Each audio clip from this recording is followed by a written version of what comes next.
Here's the longest break ever.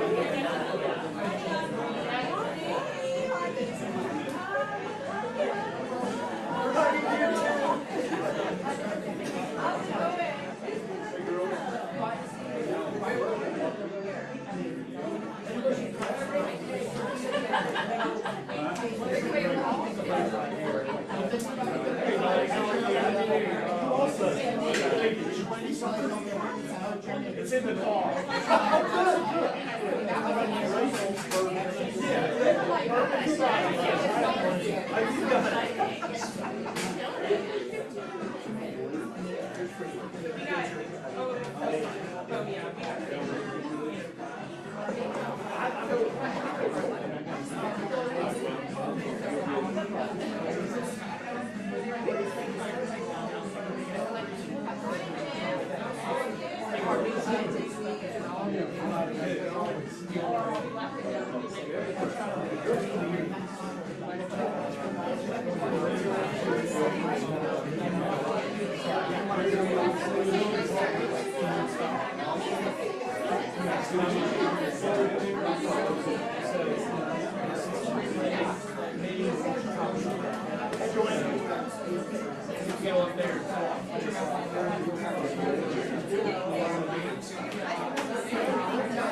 So I'm sure everybody's ready for 2026.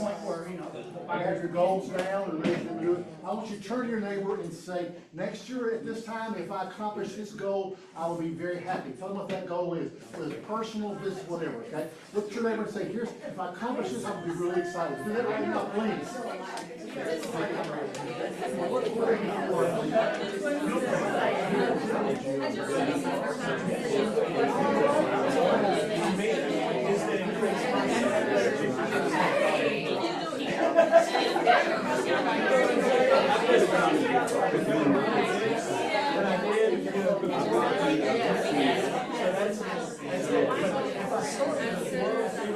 I know I can be like, oh, God, I'm going to be 100.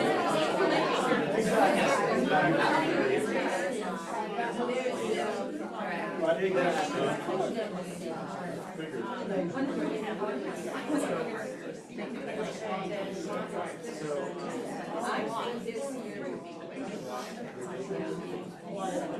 All right, good morning, everybody.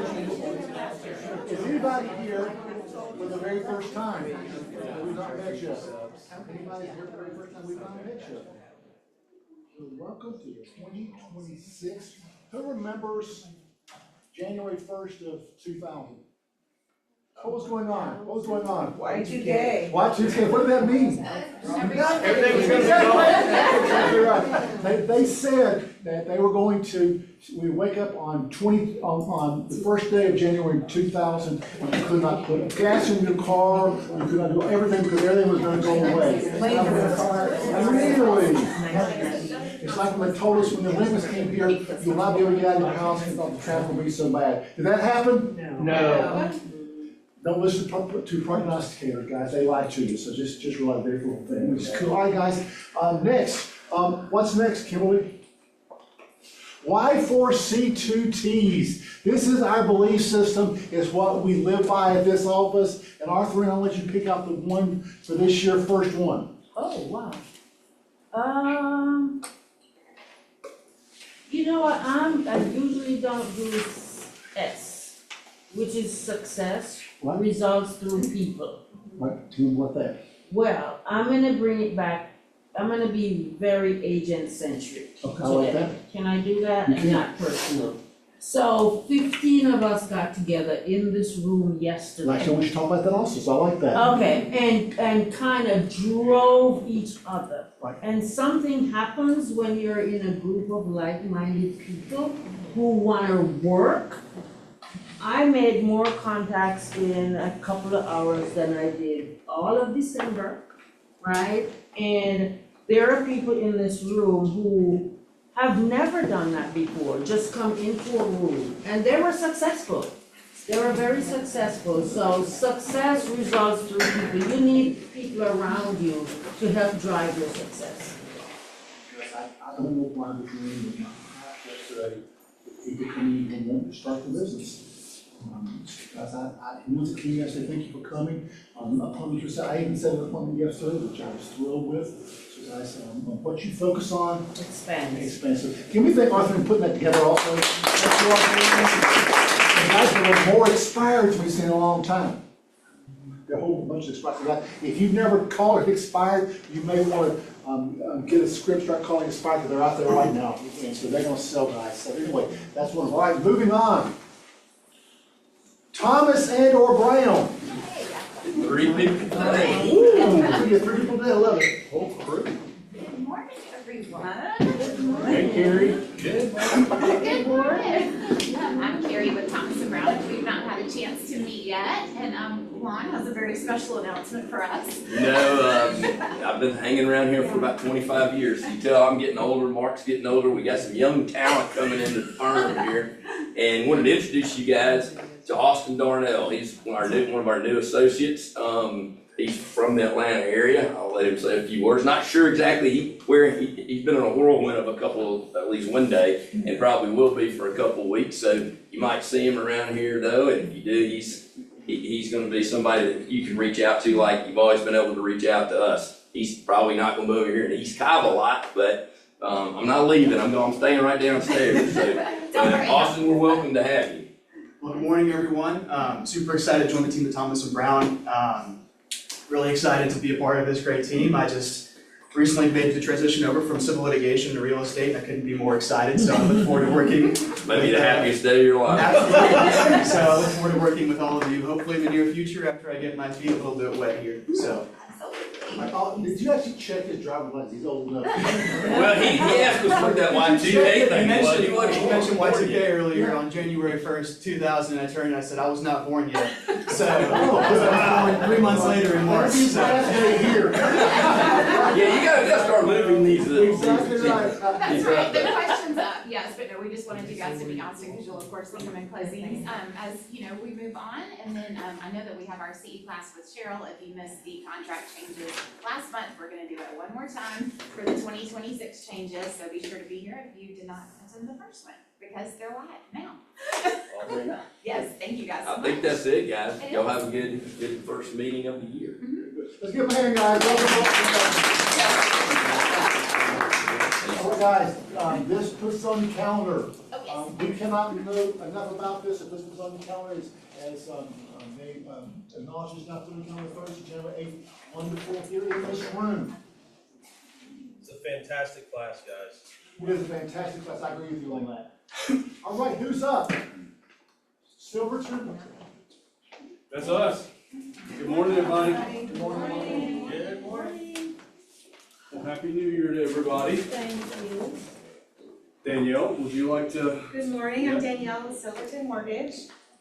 Do we have this available? Yeah, I think, did you put it on the screen also? I'm And I've working got, it probably is redundant to have it on the screen too. Guys, this is a printout that we had a national sales meeting where everybody came in from all over the country for Silverton, all the loan officers. And one of the people that presented was a guy he's an expert in mortgage insurance. He's been in the mortgage insurance industry for years. And he directed us to the website where this information is, and I thought it was pretty insightful. I want to go over it. And the reason, and Danielle's going to go over a couple of interesting stats. The reason is because you guys are part of the solution to dispel the myth that you need 20% to buy a home. And that if you don't have 20%, it's going to be a bad thing. That is, I think that belief is still out there. And you guys need to have enough information so you can say to somebody, hang on, let's look at the numbers. 5% down is fine, you do not have to wait. So Daniel, if you want to go through the stats on the right side. Yeah, on the right side, I thought it was interesting, it says who's borrowing in Georgia. It says the average credit score is 695, lower than the national average of 715. The median household income of 72,420, which is also lower than the national average. And then the median home price of 386,400. And that's for the state of Georgia, so. Because what's a median? Is that an average? Half for above and half for below, so it kind of is an odd stat, and you don't really know what to make of that, but that's pretty much what it is. Half the people are, over 72,240, half are below, which is crazy. That's crazy. Now, but I think the thing that's important is, one of the things that's important, look on the, right here, actually right here. In Georgia, the median household income is 72,420, and the median sales price for a single-family home is 386,400. Using the same analysis, it would take 50 years for a state resident to save 20% plus closing costs. So now guys, how many of y'all you've heard of Dave Ramsey? Because Dave How- Ramsey can do it in a year. Actually, I yelled out in the meeting, I said, somebody needs to send a copy of this to Dave Ramsey. So I am a big Dave Ramsey fan, people staying out of debt and getting out of debt, but his view on home ownership, I completely disagree with. Number one, he says you can buy a house with no credit score. I almost fell out of the chair when I was going through the class and that was said. But then secondly, it was always save 20% down. But here's the problem with that. Let's say that you're, Joe Sixpack, and you're trying to save up money for a down payment. And so Joe Sixpack says, I'm gonna buy a $300,000 house for my family. And I'm gonna wait till I save up 20%. Well, the goalpost is always moving, because by the time, let's say it takes him 10 years to save up $60,000 plus closing costs, right? Well, what's the price of the house then? $475. Possibly, right? Especially over the last 10 years, it was horrific. And he's not gonna be able to buy a house. Mortgage insurance is the solution. And it is not that expensive for people that have good credit scores, or for people who are under 100% of the area median income, or even 80% of the area median income, because there's some breaks for that.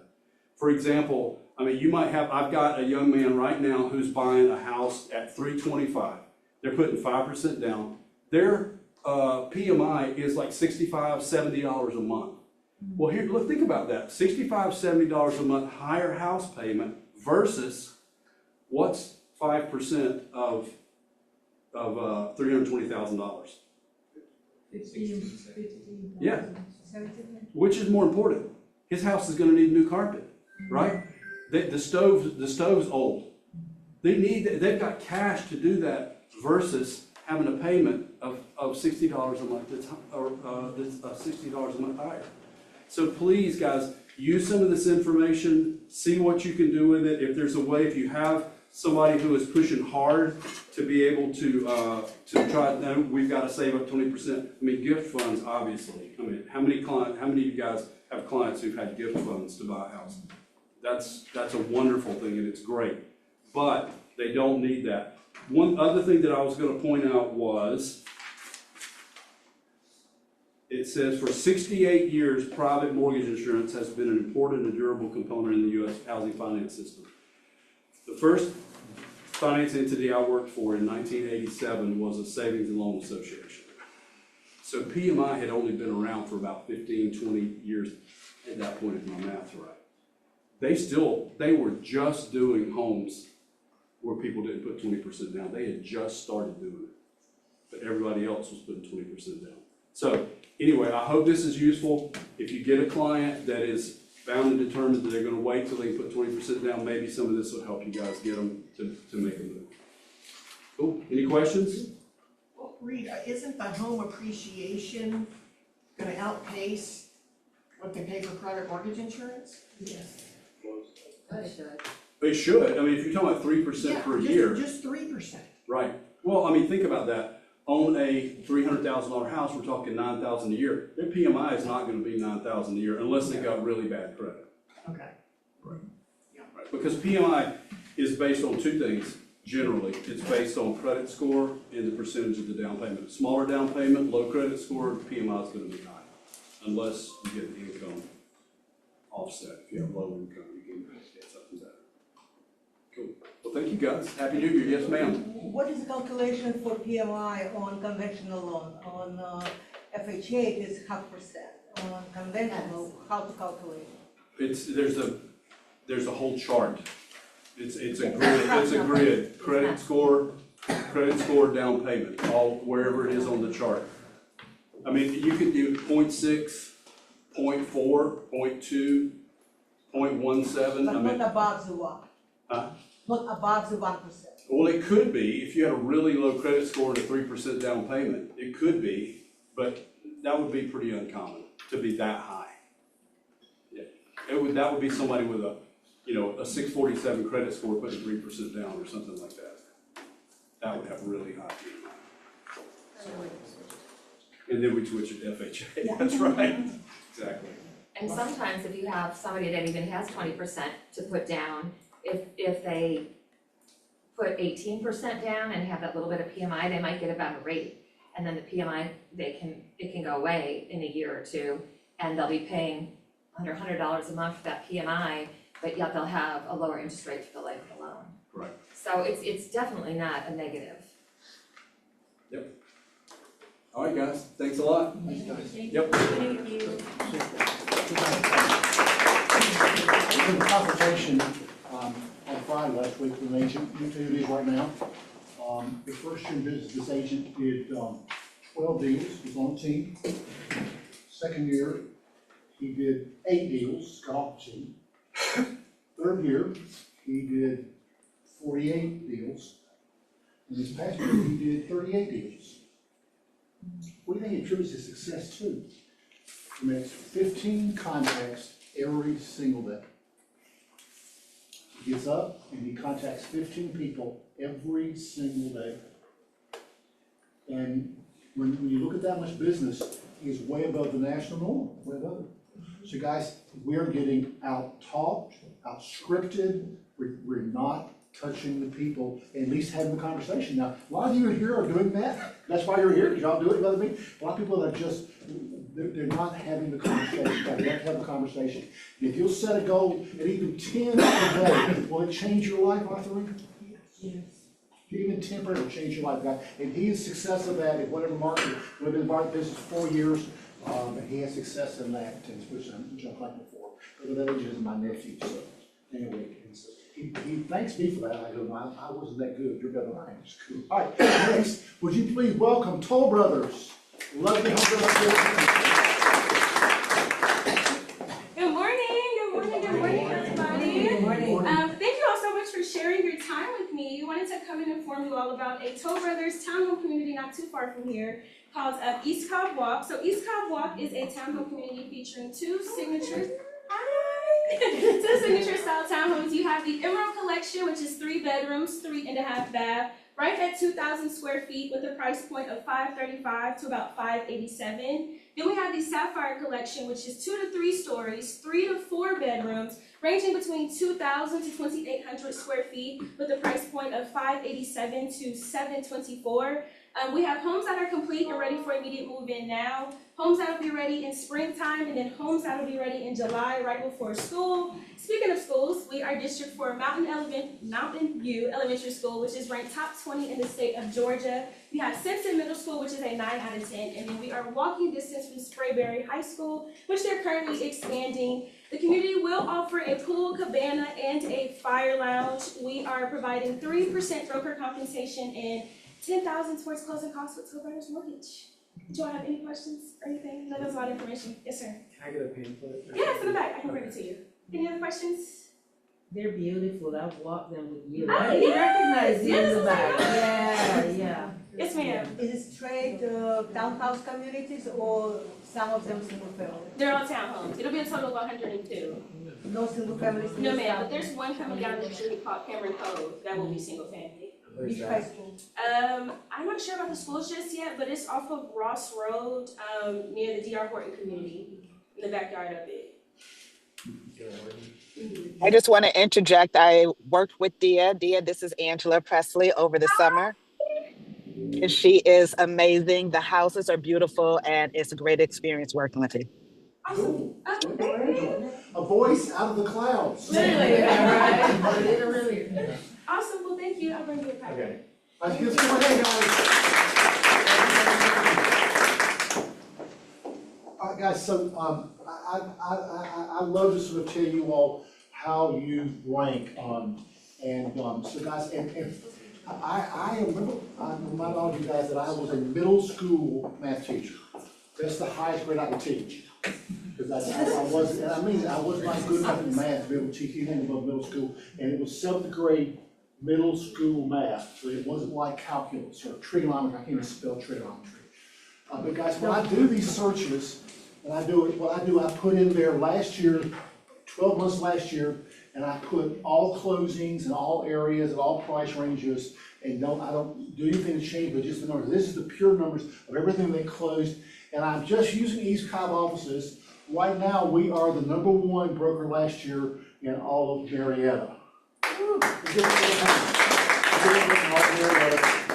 No one did more business than we did, and that's according to Broker Metrics. I looked it up yesterday, so guys, so we finished #1 again, which says a lot about you guys in this office, which makes me smile. But when I look at offices that are in this area right here, I don't go across Marietta over there, even though we do more than anybody does over there. But guys, I just look at the stuff that's in East Cobb and offices that had closed last year. So the first one is Berkshire Hathaway. Berkshire Hathaway was #5 office for East Cobb last year. They had 95 listings, 189 closed units, and 114 million in closed volume, guys, which looks great, guys. Good for them. They're across the street, so they ended up being #5. The #4 office was Atlanta 5 Homes. They had 207 listings, 172 closed units, and $282,170,812 of closed volume. Who do you think #3 is? As far as an office, who do you think it would be? Who? Atlanta Communities. Atlanta Communities. Could be. Anybody else want to guess? Harry Norman? Harry Norman, okay, could be, okay. Dorsey. Who'd you say? Dorsey. Dorsey also, okay, could be them too, exactly right, Jeff. All right, let's see who it is. Harry Norman, you said it, okay? Harry Norman had 238 units, part 238 listings, 452 closed units, and 297 million in closed volume. So guys, as you see when you get up to #3, your business goes up and you have more units closed and you have more volume closed, okay? All right, now, who do you think is #2? Communities. Who? Communities. Atlanta Communities, exactly right, yeah. They have about 375 agents down there. And they closed 582 listings. So you see between 2 and 5, there's a lot of stuff. The 1,195 units closed and 575 million in volume, which is a bunch. So who do you think #1 is? I've already told you the answer. So look what we did last year, guys. 782 listings, 1,507 closed units at $911 million. Give yourself a break. Now guys, what do we typically do in this office in a normal market? How many do you think we close? What do you think it is? In a normal market? I know the volume is a billion. We typically close around 2,000 units. That's what this office usually does. Now, back then, we also had about 315 agents, you know what I mean? So we had a few more agents, you're exactly right, guys. But, and we typically lead also all of Keller Williams in the amount of listings that we get and keep. As Arthur Lane said, we typically close right at $1 billion. Now, all the numbers are not in yet, but we could hit $1 billion, but I don't think so. Yes, ma'am. Janice Overbeck, yes, ma'am. Okay, that's what I was about to ask you. I wasn't sure if you meant 2024 or 2025, so you did indeed mean 2025. 2024 is exactly right, yeah, for sure. 25. 25, exactly. You This have is 26, isn't 24 it? up So I there. put the wrong number up there. See, but it is 25. Thank you for that. Thank you, Janice. Exactly right, Joe. It is 25. Yeah, thank you. That's my mistake. I did this yesterday afternoon late, so, anyway, so, but it is 2025, exactly right, guys. So, guys, congratulations. We still lead by far in this area, so we're the leader out here, which I absolutely love. And we also lead in homes, all homes sold over $750,000. We're also the luxury leader. Our market share there is about 14.5% on homes over 750 in East Cobb. And #2 is, I think, maybe Harry Norman, I'm not sure, but anyway, and they're at about 7%. So guys, we dominate the market over 750 also. Who considers 750 a luxury home? Well, it really is not an East Cobb, is it? But it's still a nice house, it is for sure, guys. And so we still do that, lead in East Cobb, which I'm thankful for. In the top 10 of the city, I think we end up either number 5 or number 6. So guys, and that's all offices, in all areas. And so we still in the top 10, which I'm thankful for. And I think we've been in the top 10 for the past 10 years. The top 3 or 4 of the past 3 years. So in fact, 3 years ago, we were number 2 in the city. So guys, so anyway, we still hold our own in this market. All right, thank you. Next. Now, I love to do these with you guys because I love that Seth talks about sort of what is going on out there, and these are practical things that he doesn't show up every single day. So start the first one, please, Kimberly.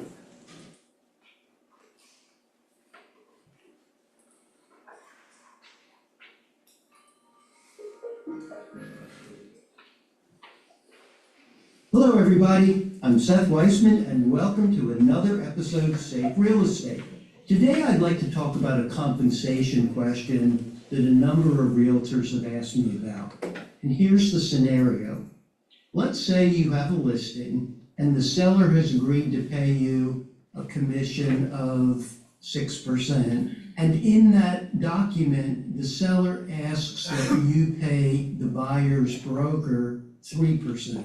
Everything is going along swimmingly, but then you get an offer where the buyer is only asking that you pay the buyer's broker 2.5% as compensation to the buyer's broker.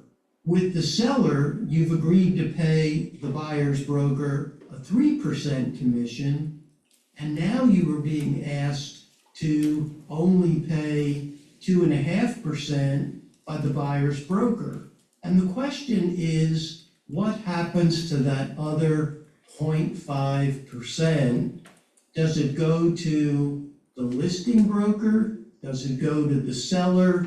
What exactly happens to that? Can we just And my one advice- second? All right, what do you think happens to that extra 5.5%? Let's talk about it before he gives us an answer. What do y'all think happens? Seller gets it. So he gets it, okay, all right, Well, it says 6% is going to the listing broker. okay. Okay, so the listing broker gets that, even though the seller said pay half of that to the other brokerage. Yeah. That's why we're here. Anybody else want to guess? What do you think, Chris? What do you think, goes to half percent? I don't know, that's a good answer. I would say if an unrepresented buyer came in and asked for no percent, then I just go back to my sellers and say, let's talk about that now. And then I would just have a new agreement signed with them that defines it. That's what I would do, but I know that's not how you would legally. No, let's see if Chris is right, okay, let's hear from Seth. Advice in that situation has been that what the listing broker should do is to discuss the situation with the seller and ask for further direction. Now, I have had some brokers say, well, the seller has agreed to pay the listing or seller's broker 6%. So if the seller's broker does not have to pay that amount, that the rest of the money belongs to the seller's broker. And while you can make that argument, I think the much more appropriate solution is to get guidance from the seller, because I think the seller could legitimately say, well, I was planning to pay you 6%, but it was with the expectation that half of it would go to the buyer's broker. And now that that does not need to be done, I think what would be more appropriate is for that extra 0.5% to go back to me as the seller.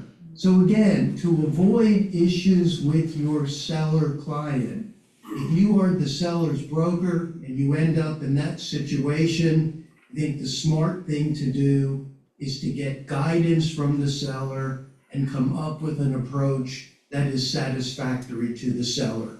Because the seller may well say, you keep anything that you don't have to pay to the buyer's broker, but then again, they may not say that, they may ask for that money to go back to them. I hope this episode, Tell me what you learned. What did you learn? Was Chris right? And was Arthur Ray right? So what do you need to do? Talk to yourself. Go back and talk to the seller, because guys, what you don't wanna do is the seller gets to closing, and the seller looks and sees you've got that extra percent, and you go, oh, I thought you were okay with that. So guys, that's an uncomfortable thing to happen at closing, and you lose your credibility with your seller. So I love the idea of going back to the seller and just having a discussion saying, let's talk what this looks like. Why might they take 2.5 rather than 3?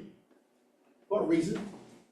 Most of the time, they don't want to be out of line with the offer, with the purchase price. Oh, And yes. they want to make sure that seller is still making as much as they want, but purchase price will be lower. Thing is, communicate with your seller. That is exactly what it will give you clarity. You won't have surprises at closing. You don't want the seller mad at you at closing. All right, guys, we're now going to talk about the ATAC. What is the ATAC? Moves to address concerns. So he's going to talk a little bit about what that looks like and how you can make it a win-win situation here. Oh, by the way, guys, who is Seth Wiseman, by the way? Who is he? Partner of Wiseman Law. Exactly right. He's the managing partner there. Exactly right, Sheriff. What else you know about Seth Wiseman? Attorney for GAR. Attorney for GAR, exactly right, guys. He is one of the smartest guys I know on contract law, et cetera, et cetera. He and Ned Blumenthal. Can he be wrong? Yes. Yes. These are all opinions. He has a very strong opinion about this. These are all opinions. So guys, if you don't agree with him, there's nothing wrong with you. It just means that you may have a different opinion, okay? All right, the ATAC. Play this, Kimberly.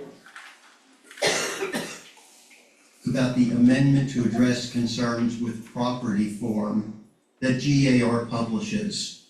And an awful lot of agents are submitting amendments to address concerns, or ATAC as we call it in the industry, where what they are doing is simply cutting and pasting from an inspection report where the report identifies a problem. But what they don't do is they don't ask for any specific type of repair, or they say repair as necessary.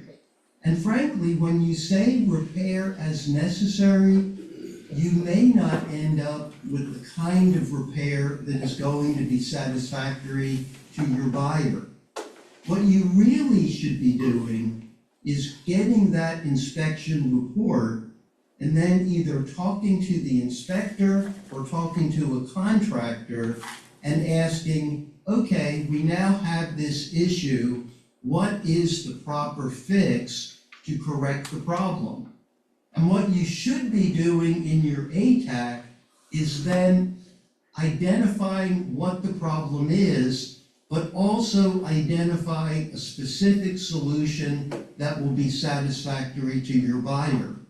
Because we are seeing so many situations where if you simply say, here's the problem, you're opening up the potential for repairs to be just about anything.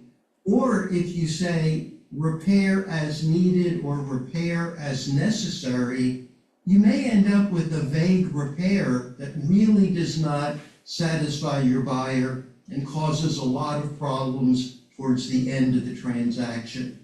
So please, please, please, what I beg everyone to do is identify the problem, but also take the time to identify a solution. I hope this episode of Safe Real Estate is... All right, tell me what you heard. What'd you hear?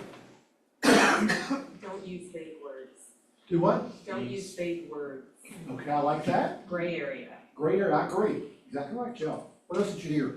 Identify the problem and provide a solution. So Tell me more about that. Something for the buyer to understand what repair is needed. Exactly right, Joe. So the buyer understands. What else did you hear? Don't cut and paste from the report. I like that. Don't do that. Don't cut and paste the report. Do a lot of agents do that? I'm not out there. A lot of agents just cut and paste. Exactly right, Joe. And what's the problem with that? It doesn't identify what exactly you want done. Exactly right, Joe. You think, well, we really want to have that HVAC system replaced, but they go in, what do? They repair it. And so guys, clarity on this is, and what else, anything else that you thought, well, that's a great idea? Anything at all? What'd you hear, Sean? just be very specific. I actually had this come up in one of the last deals that I did, and they came back to us, the seller, I was representing the seller, and the seller did the repairs, and they came back and said, you didn't do them well enough. Well, it just said that they needed to be repaired. It didn't say what level of repair or any sort of defining verbiage. So we just, they had no ground to stand on, and the seller did what they were supposed to do, so be very specific in what you Guys, the want. more specific you can be on this, the better for everybody. So guys, I love that he said, please talk to somebody before you submit it, and make sure you have clarity of what needs to happen. So the inspector's a great person to talk to, or a great repairman that you love, okay? All right, any questions on that before we move to the next one? Okay, what happens when the buyer does not have the money to pay the commission? Guys, this is something I think is gonna happen more and more this year, because the buyers are gonna do what? If the market changes, they're gonna do what? They're gonna come out of the woodwork. I think there's a reasonable chance, Mr. Optimistic right here, that the buyers are gonna come out this year when the rates hit below 6%. So guys, and how close are we there right now, Reed? What's the going rate right now? Interest rate on mortgages? Mortgage rate, exactly, what is it? Low sixes in general. So guys, when it hits 5-something, I think it'll come out straight. Let's see what happens if they don't have the money. And this surprised me. Welcome to another episode of Safe Real Estate. Today, we are going to talk about what happens when the buyer is paying the buyer broker's entire commission and the buyer shows up and does not have the money to pay the commission. And what our forms now say is that if the buyer is unable to pay the buyer broker's commission, that is a prerequisite to the closing going forward. So basically, the buyer broker is now in a position where the buyer broker can kill the transaction if the buyer does not have the money to pay the commission in its entirety. Now, obviously, what all realtors should be doing is making sure that the buyer does not buy too much of a house or too expensive a home where the buyer does not have any money needed to pay the real estate commission. In addition to that, you should notify the lender that the buyer is paying the commission so that when the lender calculates the cash needed to close, the lender can also evaluate and confirm that the buyer has enough money to pay the commission, again, in its entirety. Now, obviously, if the buyer does not have the money to pay the commission and the whole transaction craters, it does not benefit anybody. The seller doesn't sell their house, the listing broker doesn't get paid a commission, the buyer's broker does not get paid a commission.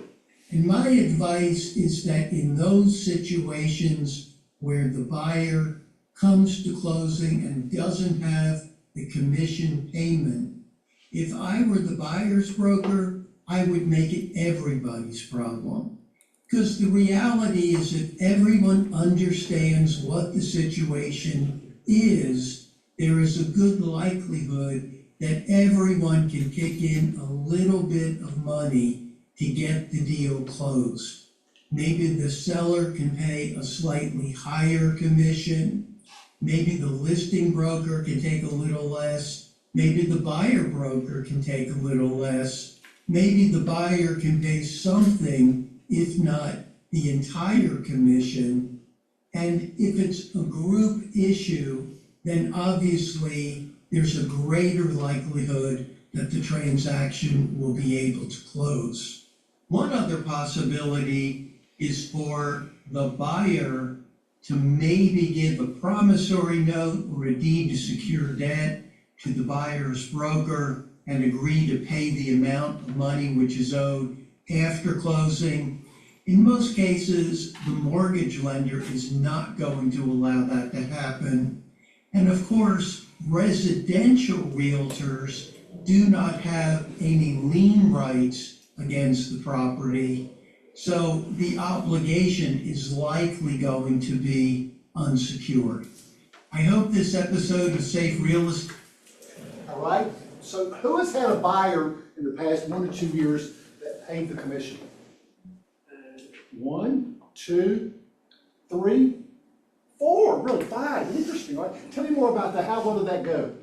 It's at the first initial buyer's consultation. This is why you do a buyer's consultation. And I explained what the practices were before, I explained the lawsuit and the decoupling, and I get them to understand that, of course, we are gonna ask the seller, agent, broker, what percentage of my fee, our fee that they will pay, and if they're paying X amount, then you're good.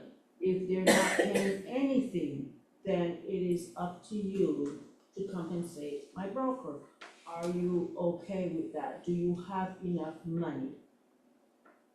And if it's a yes, it's a yes. If it's a no, then we figure it out. But, I've had, 2 of them pay me. 2 of them, okay, Yeah. great. Anybody else, Joanne? It was on a lease, they weren't offering a lot, so they decided they wanted to compensate me because it was a complicated situation with credit issue, and the parents paid their fee for their daughter. So tell me what you heard Seth say about this. There's one surprised me a bunch. What did you hear Seth say? I'm surprised that, because it sounded like they're sitting at the closing table. And I'm very surprised that we're at the closing table. And just finding this out. And I'm very surprised that Reed is not calculating, he's looking like. Hey, don't look at Reed me, is girl. not- When Reed is They're doing, not using when the right Reed, lender. Reed is doing the estimate, Reed is not calculating 3%. Right. As part of the buyer's fees. So I'll be very He surprised would that be if Reed Reed, was doing the loan. of course he would, of Yeah, course. and he's mentioned that before. Yeah, I'm very surprised, Reed, that you're not putting that as part of the total that the buyer is responsible for, just as much as they're responsible for their 5% down However, he payment does or have to their know whatever. that the Yeah. buyer's paid. He doesn't know unless. Well, No, as part of it. Here's the worst case Well, scenario. correct, but I'm wondering Right. if they get to the closing and then they talk about who's paid, which is, that couldn't happen either, because you're gonna have a notice to closing attorney about who's doing what.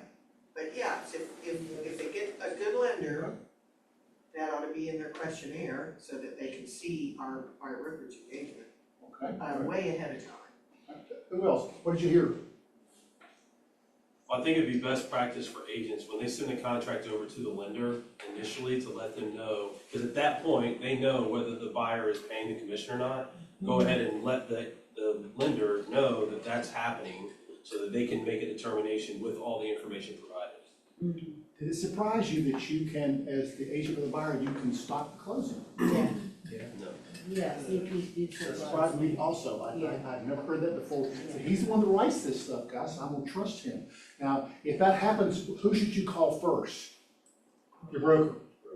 Discuss with your broker, because it's the broker's money, in theory, discuss it with them, because we wanna do whatever is best. But I love the idea, if that happens, that you talk to your lender and say, hey, as you're looking at money that they bring to closing, he needs to pay the commission also, does he have or she have the funds? Isn't that a great conversation to have? Yes. Did you hear anything else that surprised you? Jim, one thing that I'll say is you guys have been very good, and this is new since the law changed at the beginning of last year, I guess it was. Y'all are sending the instructions to closing attorney to us with the contract, which is hugely important. And also too, and it's not that common that we're getting the buyer having to pay part of the commission, but also giving us an email heads up, hey, because it's not like you guys, when Jim, you asked the question, how many people raised their hand? 3, right?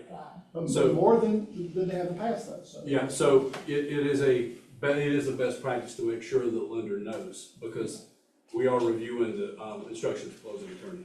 Anytime you have a lender tell you, don't tell me about that, I want you to call me. Because we don't don't tell your mother about this. It's like, we don't do that. We tell the lender, because, and now, we may have a discussion, I'll go, okay, the lender says that, make them put it in writing, so that we're very clear that he or she said, not us, okay? Yes, Lillian. So this question to our lenders. here's the situation. Buyer was qualified for the purchase. Lender qualified buyer on the purchase price. Everything is going smooth. In process of underwriting, underwriter saying, no, in order for him to be, or her being qualified for this purchase, they need to increase down payment from, let's say, 5% to 10%. And at that moment, buyer will be running out of funds for brokerage commission. Would it be sufficient enough to issue the loan denial letter? So Well- buyer can save the money. Here's the thing about it, if I'm understanding correctly, lack of funds is not a reason to be able to get the earnest money back, correct? Right. So in that case, we can issue a denial letter, which we would if they have cash to close, but I don't think that gets your client's money back if you're outside, due diligence. If you're still in due diligence, yeah, but, is that correct? What about the If you're in financing? Yeah, it would What cover about the financing contingency. Yeah. So if you Well- had a 21-day financing contingency. I don't think lack of funds is a reason to get out of It is non. not, Lack of- it is not. You if say in you- the contract, Chaz, it says in the Does your contract denial that you have to have enough funds closed. That's part of the But contract. he's saying he'd send the denial letter, so if you send a denial letter in, they wouldn't But know the his- difference. But the contract The new says contract- specifically. The new GAR forms contract states the specific reasons that you can be denied to get your earnest money back. That's right. And lack of funds So is when not you one. write a denial letter because of lack of funds, would you specify because you don't have enough funds on there? Yeah, Oh, that's then they would sufficient see that. I mean, if there was another reason, we would definitely use that one Yeah, to try to funds. help. For sure. yeah. Right, but yeah. Again, because the lender says it, doesn't mean that it's contractually correct, right? Right. Can I tell you something, lenders, turn your ears off, okay? Lenders lie, What? lenders lie. Is Just- there a lie? No, not ours, not ours. Well, they lie and they're ignorant, Then that, they be, I agree with you on that also. I mean, and they're careless. Well, and they're responsible for knowing the set of parameters with which to loan in the state of Georgia, not the set of parameters that we operate under our GAR contracts, so it's two separate parameters. Yes, question, yes, ma'am, Virginia. Cheryl has a new newsletter that just came out this morning, and in it she discusses the new financing and earnest money tightening up. We'll talk about You're that. not getting your earnest money back unless it's your due diligence. Very specific. Guys, anytime that you can take the responsibility of what you do and put it on your broker's back, that's always a smart thing to do. My broker says that I can do this. So guys, anytime you can call up and say, yeah, we're okay with that, write it down in your diary, say, well, Jim said I can do that. And guys, we will stand behind you, that's what we do. If we do that, we do our homework, we will stand behind you, okay?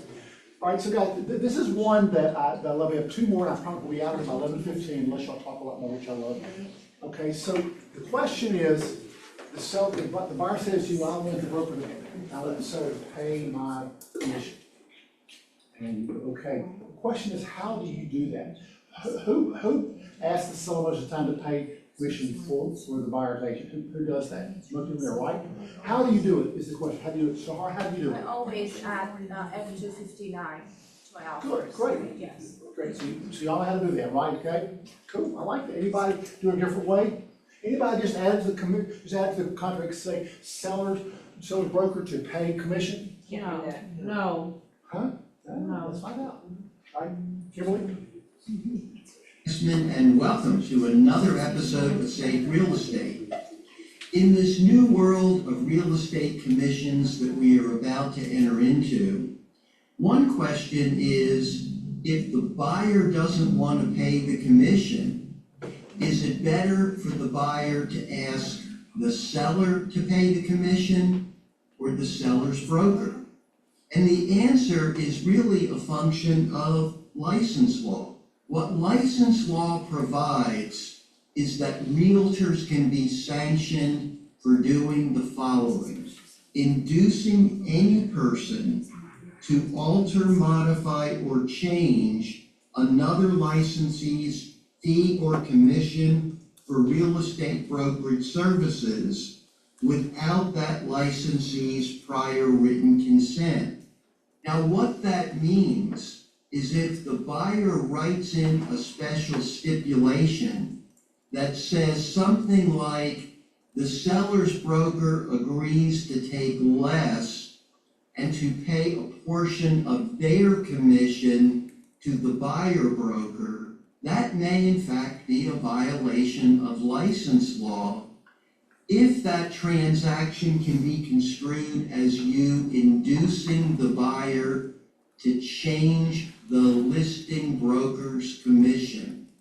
As a result, the smarter thing to do when you are writing that special stipulation is for the buyer to ask for the seller to pay the commission, not the seller's broker, because what that results in is the seller's broker's commission remains the same, and you are now asking the seller to pay an additional commission.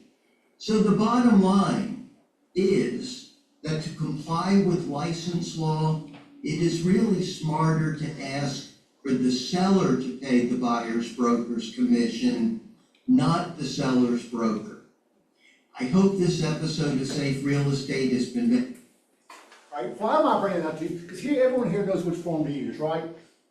Everyone here knows which form to use. So why would I put this one up here? There are options on that form. Pardon me? There are options on that form. There are options on that form, exactly right, Jeff. There are options, exactly right, Jeff. But why talk about the difference between asking the seller's broker to pay it and asking the seller to pay it? Why am I putting that up? Because you guys are trained, well, don't know what to do. Why do that? And the answer is, the other brokers don't always know that. They don't get trained where y'all get trained. So guys, in case that gets put in the contract for you, you sort of should call the agency and say, you cannot do this. Because you're interfering with my right to have commission, guys. So you have the right to do that, guys. Now use the form, that's the best thing to do, but just realize that you cannot ask the buyer's agent to share with you, because that is trying to get them to negotiate their commission, which is great. Any questions on this? We have one more, then we'll be finished. Any questions on this guy? Y'all are so well versed in all that. All right, last one. I love this one. This is a short one. What Seth says you should be doing for negotiating chips. I love it.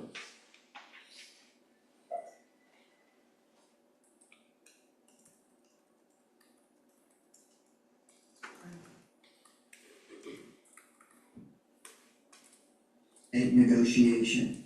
And I have two related tips. The first tip is always try to speak in the voice of your client when communicating with the other agent. What you want to try to avoid are statements like, I can't believe that you've priced the house this high. I can't believe that this house is so dated and you're trying to get a high sales price for such a dated home. When you use the phrase, I can't believe, or I have the following concern, you become the objection in the eyes of the other realtor to getting a deal done. And that's not what you want to do. Instead, what you always want to do is say things like, I am trying so hard for the parties to come together, but my client has the following concern with your counteroffer. They asked me to run the comps in the neighborhood, which I did, and they're just struggling because your sales price appears to be a bit out of line to them with those comps. And what then happens is you become the party who's simply trying to bring everybody together, and you are articulating the concern of your client, and hopefully the other side won't shoot the messenger. They will accept that you simply are communicating to get the deal done.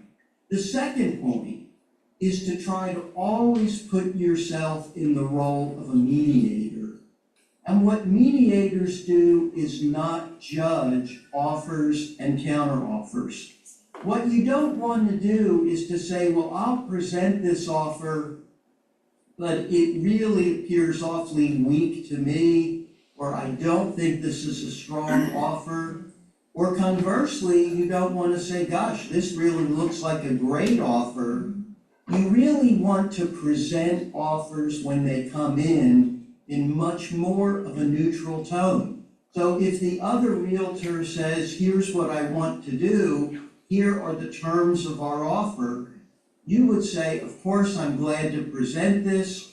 I can't tell you what my client's reaction will be, but as soon as I hear from my client, I will get back to you. And when you act in that mediator's role, it really allows you to build greater rapport with the other agent in the transaction. And it's much easier to say, look, I'm just in the middle trying to get a deal done here, as I know you are. And hopefully if we work together, we can make that happen. So you build a bridge with the other realtor that typically allows the negotiation to go much more smoothly. I hope this episode. All right, so what did you hear in there? Anything new? Anything new you heard? Anything surprising? Janice, yeah. A little bit, on the way he said, you know, my buyer has this concern X, Y, Z, because you also don't want the seller to not like the buyer. There's a balance on that too. They want, a lot of times they feel very emotionally attached to their home, and so it's just, I just think that we need to be careful with that as well, mindful. Very well stated. Sean, what did you think about this? Anything jump out at you? Not particularly. What Janice said was gonna be my point, so I think that was really fantastic. So, anybody else? All right, let's move on. Bring your listing lifeline, every Tuesday before team meeting at 9:30 to 10 o'clock. Was anyone in this morning's listing lifeline? How was it? It was the best, The best? yes. Awesome. What did you talk about? One of my listings. Okay. But it's fabulous to have other people take a look at your photos, your verbiage, comments on days on market, comments on whether you've received an offer and what, you know, how could I have maybe done things differently, so very educational. Great stuff to take back to your seller, right? Yes. All right, now it's not just you, it's a whole group of experts that looked at it and said, hey, this is what we may need to change. Anyone else in that? What did you take away this morning? I just like to go and listen. Yeah? I learn something every time. There you go.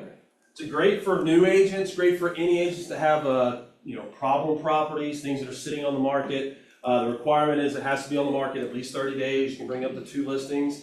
And if you bring a listing, be prepared for feedback, because the whole goal is for people to be honest with you and help you get the listing sold.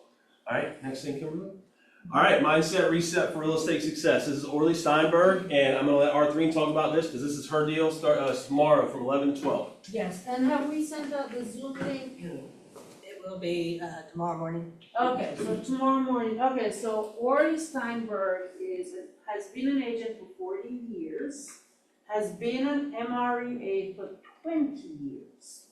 Does everybody know who an MREA is? Can somebody explain it in layman's terms so we all understand? They net $1 million every year in commissions. Well, not net. Well, that's where the confusion is. Some people say gross, other people say. Yeah, I'm gonna say gross, right? Gross, $1 million every year in business for the last 20 years. She's written a book called Mindset Reset. It's been on Amazon bestseller for a very long time. And she is just a walking world of information. So, guys, when we get these people, it's because we beg and because they're very busy people, right? So she's carved out time, it's Zoom, there's absolutely no excuses. And isn't most of our problems right here between our 2 ears?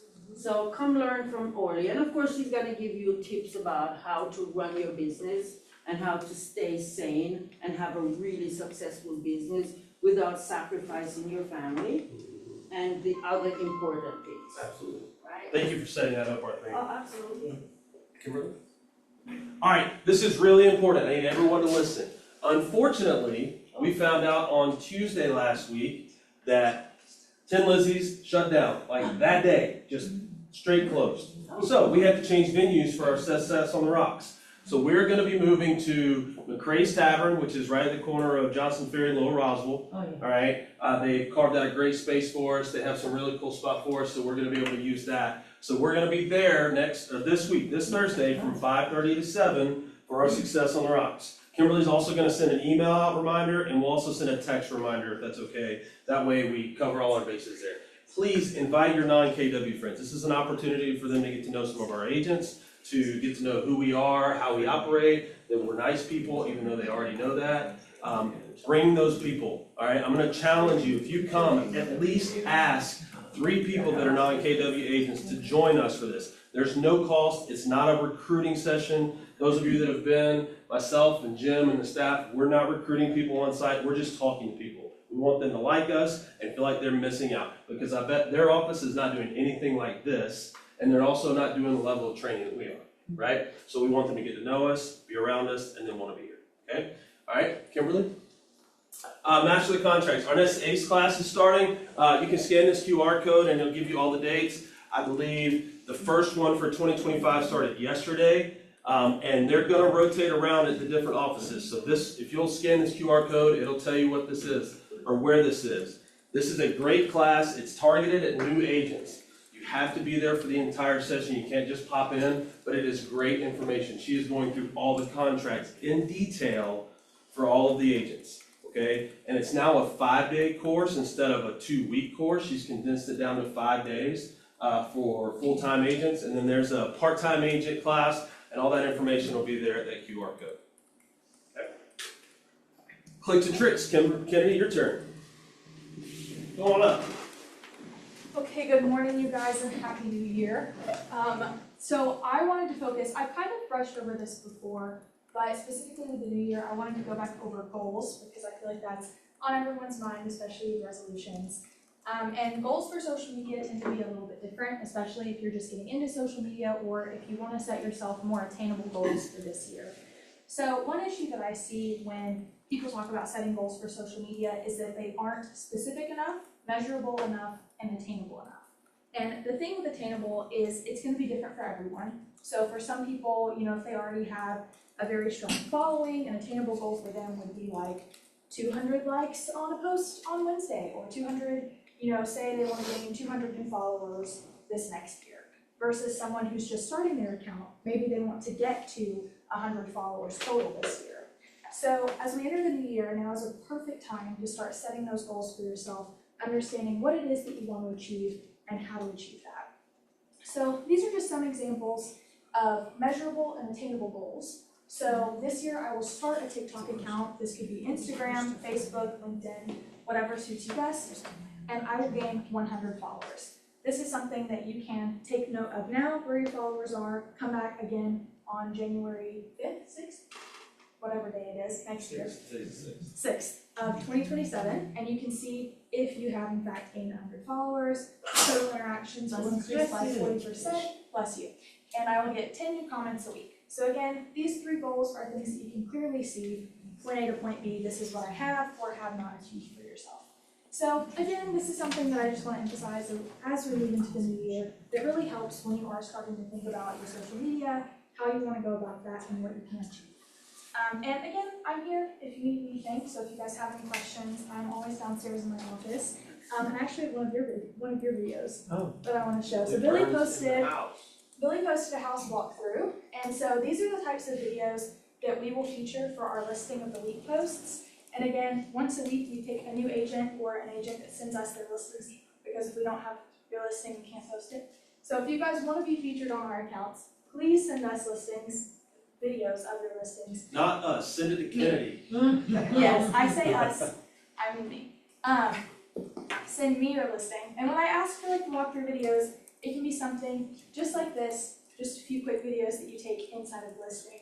Or if you have drone footage, we also love those. So we're just gonna play you this quick video from Billy. Thank you.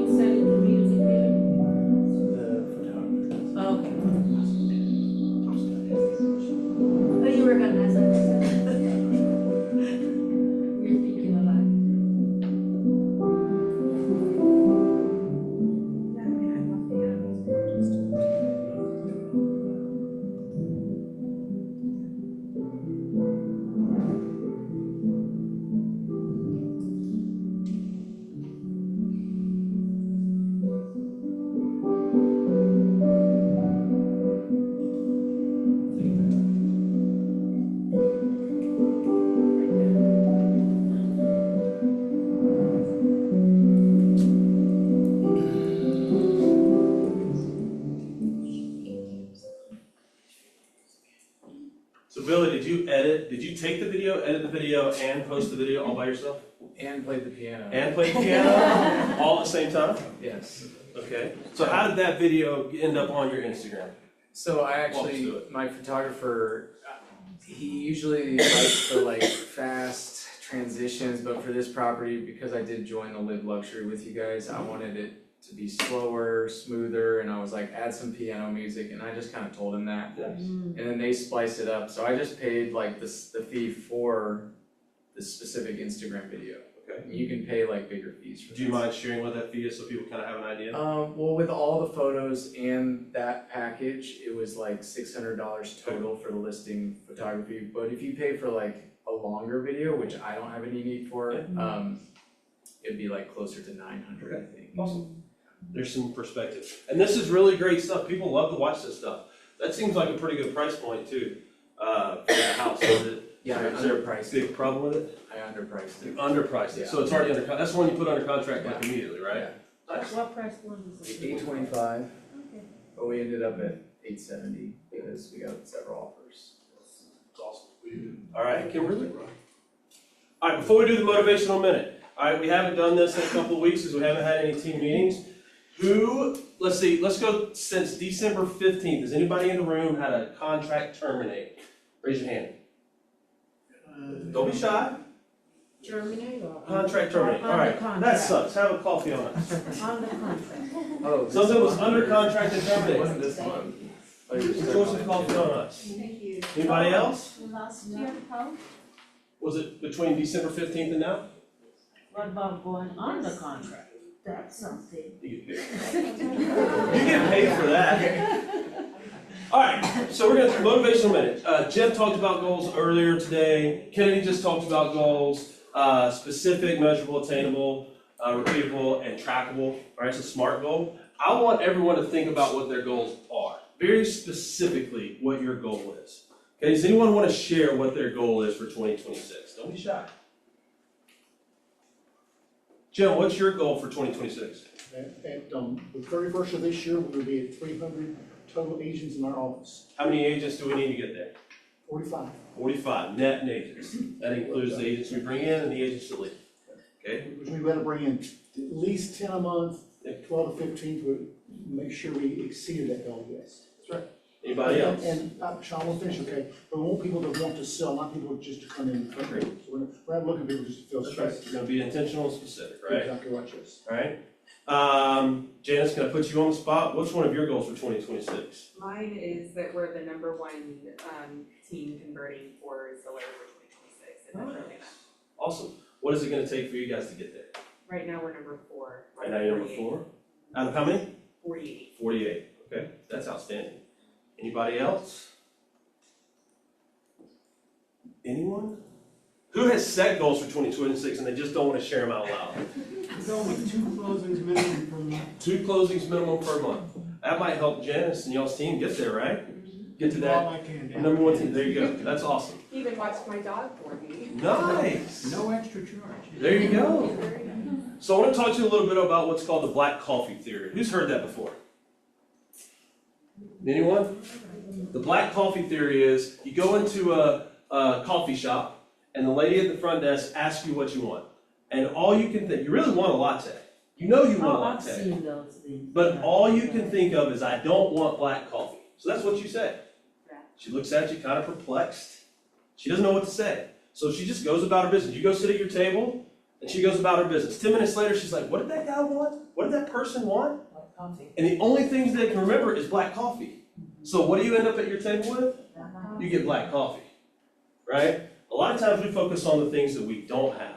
I'm tired of being broke.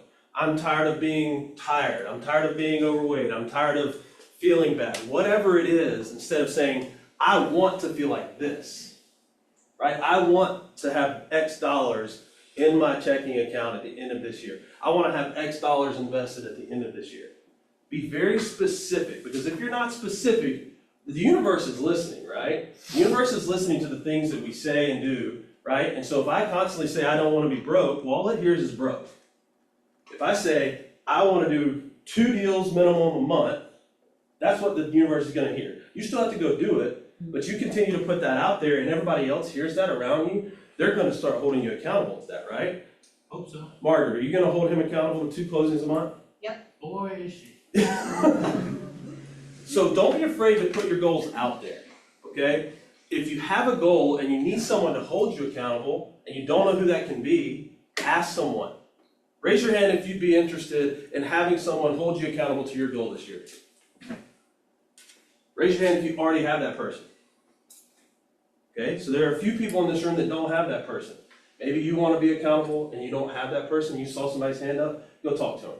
Okay, all of us in the office, I'm happy to hold people accountable to goals. Okay, I'm a coach by nature, so helping people get to where they want to be is something I love doing. Okay, who is it in this room? Let's see. Laura's not here. Laura Nimry, who's an agent in this office. I see her in the office all the time, and she's told me that she wants to be prospecting and talking to 10 new people a day. Right, so every time I see her, that's the first thing I ask her. Have you talked to 10 people a day? And sometimes it's absolutely, I just got done. Or sometimes it's, no, I'm gonna go do it right now. And sometimes that's all we need in life, right? We just need that little bit of push, that little bit of motivation, right? I heard a saying one time that somebody didn't want to go work out all the time. And somebody told them the hardest part is putting on your tennis shoes. So go put your tennis shoes on and go get your goals. Y'all have a great day. Thank you. What are your goals?